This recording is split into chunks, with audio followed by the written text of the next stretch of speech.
నమస్తే, welcome to RTV. నేను సచిన్. తమిళనాడు రాజకీయ ముఖ చిత్రాన్ని మార్చేస్తూ 108 స్థానాల్లో విజయకేతనం ఎగిరేసి సింగిల్ లార్జెస్ట్ పార్టీగా అవతరించిన టీవీకే అధినేత విజయ్పై అప్పుడే కుట్రలు స్టార్ట్ అయ్యాయా?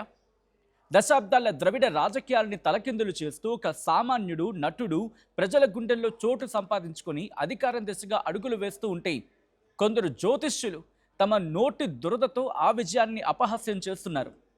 మరి ముఖ్యంగా విజయ్ విజయంపై వేణుస్వామి విషం చిమ్ముతూ ఉన్నాడు. వేణుస్వామి తన తాజా వీడియోలో త్రిషా పేరును లాగడం అత్యంత దారుణం. త్రిష పక్కన లేకపోతే విజయ్ జాతకం మరోలా ఉండేదని వ్యాఖ్యానించడం ద్వారా ఆయన ఏం చెప్పాలనుకుంటున్నారు? ఒక వ్యక్తి రాజకీయాల్లోకి రావడానికి రాత్రింబవళ్ళు కష్టపడి పార్టీని నిర్మించడానికి ప్రజల నమ్మకాన్ని గెలవడానికి కావాల్సింది పట్టుదల, సిద్ధాంతం. కానీ వేణుస్వామి దృష్టిలో కేవలం ఒక నటి సాన్నిహిత్యమే విజయానికి కారణమా? సినిమా వాళ్ళ వ్యక్తిగత జీవితాల్లోకి తొంగి చూడడం, వారి క్యారెక్టర్ను కించపరిచేలా మాట్లాడడం వేణుస్వామికి అలవాటుగా మారింది. ఇది కేవలం విజయ్ని అవమానించడమే కాదు, ఒక మహిళా నటిని కూడా రాజకీయ వివాదాల్లోకి లాగడం దురదృష్టకరం. విజయ్ ఒకే ఒక్క పిలుపుతో లక్షలాది మంది యువత కదలొచ్చారు. వేణుస్వామి క్షేత్రస్థాయిలో టీవీకి కార్యకర్తలు పడిన కష్టం వేణుస్వామి. విజయ్ పదునైన ప్రసంగాలు ఆయనను ఈ స్థాయికి చేర్చాయి వేణుస్వామి. కానీ ఈ వేణుస్వామి మాత్రం ఒక నెల, 6 నెలలు లేదా ఏడాదిలోనే ప్రభుత్వం పడిపోతుందంటూ శాపనార్థాలు పెడుతూ ఉన్నాడు. ఆదిలోనే ఇబ్బందులు ఎదుర్కొంటూ ఉన్నాడు. బట్ అంత మాత్రాన్ని అన్ని మాటలు అనేస్తారా మీరు? అన్ని శాపనార్థాలు పెడతారా అని చెప్పి ఆయన ఫ్యాన్స్ ఆగ్రహాన్ని వ్యక్తం చేస్తున్నారు. చూడండి కమెంట్ల రూపంలో ఎలా అంటున్నారు. గురువు మార్పు, గ్రహాల స్థితి అంటూ, అవును, గురువు మార్పు, గ్రహాల స్థితి అంటూ ప్రజలిచ్చిన తీర్పును వెక్కిరించడం ఏ రకమైన జ్యోతిష్యం వేణుస్వామి? ప్రజలు కోరుకున్న నాయకుడిని గ్రహాలు కూడా ఏమీ చేయలేవని వేణుస్వామి తెలుసుకోవాలి. బహుశా మీ గ్రహాలు లేకపోతే వాటి స్థితిగతుల గురించి మాట్లాడినప్పుడు వీటిని బేస్ చేసుకునే కదా కొన్ని రాజకీయ రంగానికి సంబంధించి మీరు మీ గెసెస్ని చెప్పారు. ఫలితాల విషయంలో ఒక్కసారి పునరాలోచన చేసుకోవాలి, పునఃసమీక్ష చేసుకోవాలి. మనం చెబుతాం మన ప్రిడిక్షన్స్, సోకాల్డ్ ప్రిడిక్షన్స్, మీ ప్రిడిక్షన్స్ మీ సోకాల్డ్ ప్రిడిక్షన్స్ ఎంతలా వర్కౌట్ అయ్యాయో ఒక్కసారి ఆత్మ పరిశీలన చేసుకోండి. ఒక వ్యక్తికి జాతకం చెప్పడం అంటే బూస్టప్ చేయాలి.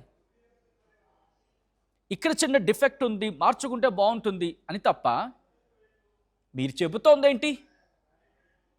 పోనీ మీరు చెప్పినవి ఏమైనా నిజమవుతున్నాయా? 100% స్ట్రైక్ రేట్ ఉందా మీకు? మీ అంతటా మీరే తప్పు ఒప్పుకున్నారు కదా. ఇకపై రాజకీయానికి సంబంధించి జోసి అని చెప్పడానికి అర్థం వచ్చేలా మీరు మాట్లాడుకొచ్చారు కదా. మర్చిపోయారు అప్పుడే? ఫలితాలు తారుమారు అవగానే నేను చెప్పింది ఒకటి రైట్ అయింది, ఇంకొకటి రాంగ్ అయింది అన్నది ఎవరు? వేణుస్వామి గారు, మీరు కాదా? ఒక స్థిరమైన ప్రభుత్వం ఉండదని జోసి అని చెప్పడం అంటే ఏమనుకుంటున్నారు మీరు? రాష్ట్ర ప్రజలు కష్టపడి ఎన్నుకొని 108 స్థానాల్లో ఇటు విజయ్కి కట్టబెడితే తమిళ ప్రజల నిర్ణయం అది. దాన్ని అవమానించడమే కాదా? తమిళ ప్రజల నిర్ణయాన్ని అవమానిస్తారా మీరు? ఆలోచించుకునే ప్రయత్నం చేయలేరా? తమిళనాట ప్రజలు ఎంత గాఢంగా నమ్ముతున్నారు ఈరోజు? తమిళనాడు ప్రజల నిర్ణయాన్ని అవమానించడం అంటున్నారు. అక్కడ వాళ్ళు ఒక్కసారి మీరు చూడండి, కామెంట్స్ రూపంలో చూడండి, మీ మీద ఎన్ని అక్షింతలు పడుతూ ఉన్నాయో. అయినా ఒక్కసారి మీ ట్రాక్ రికార్డ్ మీరే చెక్ చేసుకోండి. ఒక్కసారి మీరే చెక్ చేసుకోండి. వేణుస్వామి ఎప్పుడు ఎవరికి మంచి జరిగినట్లు చెప్పిన దాఖలాలు ఉన్నాయా? వీడియోస్ రూపంలో ఆలోచించుకోండి. ఎంత మేరకు చెప్పారో ఒక్కసారి గుండెల మీద చేసుకొని మీకు మీరు సమాధానం చెప్పుకోండి. తర్వాత ప్రజలకు చెప్తురు కానీ ఎప్పుడు ఎవరికి మంచి జరిగినట్లు చెప్పిన దాఖలాలు లేనేలేవు కదా. దాదాపుగా పెళ్లిళ్ళు పెటాకులు అవుతాయని చెప్పడం, నటుల ఆరోగ్యంపై విపరీతమైన వ్యాఖ్యలు చేయడం, రాజకీయాల్లో నెగిటివ్ ప్రచారం చేయడం, ఇలాంటి చెత్త మాటలు తప్ప, ఇలాంటి చెత్త మాటలే మీ స్టైల్ అంటూ ఉన్నారు. చూడండి ఒకసారి కామెంట్ల రూపంలో. ఒక వ్యక్తి కష్టపడి పైకొస్తూ ఉంటే అభినందించాల్సింది పోయి ఇలాంటి పైశాచిక ఆనందం పొందే జ్యోతిష్యులు సమాజానికి ఏ సందేశం ఇస్తున్నట్టు? ఉన్నారు కదా, మిగతా జ్యోతిష్యులు కూడా ఉన్నారు కదా. ఇలాంటి జోస్యం చెప్పడం దేనికి సంకేతం? సినిమా సెలబ్రిటీల వ్యక్తిగత విషయాలను మార్కెట్ చేసుకొని యూట్యూబ్ వ్యూస్ సంపాదించుకోవడం వేణుస్వామి పనిగా పెట్టుకున్నారని చెప్పి అభిమానులు మండిపడుతూ ఉన్నారు. రాజకీయాలన్నాక ఒడిదుడుకులు సహజం, ఎవరు కొట్టిపారేయరు. కానీ అధికారం చేపట్టక ముందు ఒక వ్యక్తి పట్టుదలను కించపరుస్తూ మాట్లాడడం వేణుస్వామి అజ్ఞానానికి నిదర్శనం. పోనీ ఈయన చెప్పిన అంత 100% స్ట్రైక్ రేటా? కాదే. అంత తెలిసిన వాడివైతే దేశాల్లో జరగబోయే పెను ప్రమాదాన్ని ముందే హెచ్చరించి ఆపాల్సింది కదా. వీళ్ళని టార్గెట్ చేసుకోవాలి. ఈ టార్గెటింగ్ తప్ప సమాజ శ్రేయస్సు కోసం ఎక్కడ ఆలోచిస్తున్నట్టు మీ భాషలు, మీ మాటల్లో ఎక్కడ తారసపడుతున్నట్టుంది? 6 నెలల్లో కూలిపోతుందో, సంవత్సరంలో కూలిపోతుంది. మీకు అంత ఉంటే కనుక డేట్ అండ్ టైంతో సైతం చెప్పండి. అలాంటి మీరు అన్నారు కదా కూలిపోతుందని చెప్పి, ఫామ్ అవ్వడానికి ఎన్ని రోజులుగో ఈ టైంలో అయిపోతుంది, ఈ టైంలో తను ప్రమాణ స్వీకారం చేస్తారని చెప్పి ఎందుకు చెప్పలేకపోయారు? మీ నోటంట మంచి రాదా?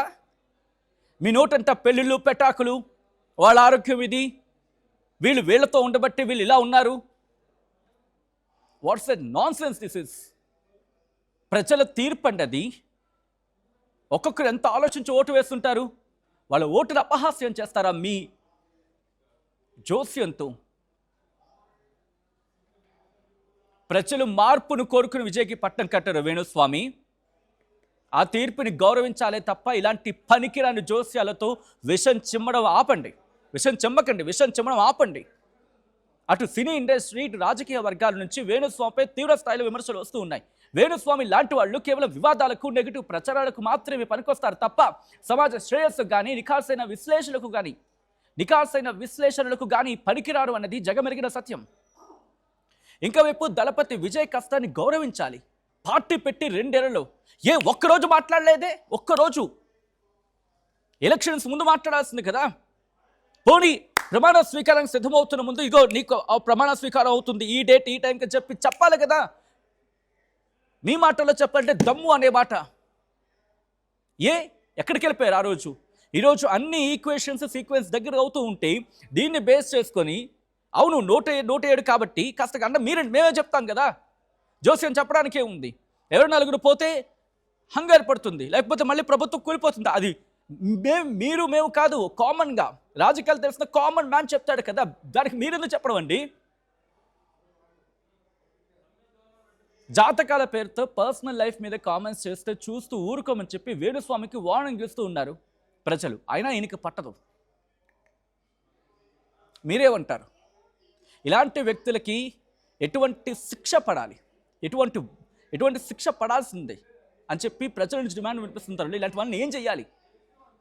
జాతకాల పేరుతో, జోస్యం పేరుతో ప్రజల్ని భయపెట్టి, మరి ముఖ్యంగా పోనీ అంతవరకు అంటే ఎక్కడో సమంజసం అనుకోవచ్చు పర్సనల్గా చెప్పినప్పుడు, పబ్లిక్ ఫోరంలోకి వచ్చి ఒక వ్యక్తి, అది కూడా ప్రజాస్వామ్యబద్ధంగా 108 స్థానాలను గెలుచుకొని పార్టీ పెట్టి 2 ఏళ్లలోని, అది పక్కనున్న రాష్ట్రానికి, అది ఒక కొత్త నాయకుడు వస్తే ఆ ప్రజలు వాళ్ళ హక్కుని వినియోగించుకుని ఒక నాయకుని ఎన్నుకుంటే అక్కడ పరిస్థితులన్నీ అక్కడ అనుగుణంగా ఉంటే ఒక వ్యక్తి వల్ల ఇలా అయ్యారు, ఒక వ్యక్తి వల్ల ఇలా అయిపోతారు అని చెప్పి అనడం ఎంతవరకు సమంజసం? వేణుస్వామి గారు, రాజ్యాంగానికి గౌరవం ఇవ్వరా?